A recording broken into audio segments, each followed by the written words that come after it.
আজকের এই বিশাল সমাবেশ আয়োজন করতে গিয়ে আমাদের তিনজন ভাই ইতিমধ্যেই দুনিয়া থেকে বিদায় গ্রহণ করেছেন। খুলনার দাঁতকুপ উপজেলার আমির জনাব মৌলানা আবু সাইদ বিদায় নিয়েছেন। পাবনার বয়োজ্যেষ্ঠ একজন মুরব্বী জনাব মুস্তাফিজুর রহমান, তারা এই আয়োজনে আসতেই পারেননি। আসার পথেই আল্লাহ তাআলা তাদেরকে তার কাছে তুলে নিয়েছেন। আরেকজন ভাই এখানে অসুস্থ হয়ে তিনিও ইন্তেকাল করেছেন, শাহ আলম।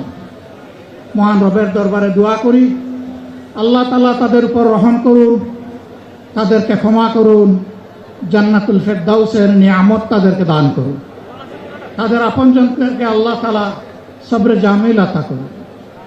সম্মানিত ভাইয়েরা, আবু সাইদরা যদি বুক পেতে না দাঁড়াতো, এই জাতির মুক্তির জন্য যদি বুকে গুলি লুফে না নিত, হয়তো আজকের এই বাংলাদেশটা আমরা দেখতাম না। ইতিমধ্যে হয়তো আরো অনেক মানুষের জীবন ফ্যাসিবাদীদের হাতে চলে যেত। 24-এ জীবন বাজি রাখা এই যুদ্ধটা যদি না হতো, তাহলে আজকে যারা বিভিন্ন ধরনের কথা এবং দাবি দাওয়া পেশ করছেন, তারা তখন কোথায় থাকতেন? অতএব আসুন, যাদের ত্যাগের বিনিময়ে আল্লাহ তাআলার এই নিয়ামত পাওয়া, তাদেরকে যেন অবজ্ঞা এবং অবহেলা না করি।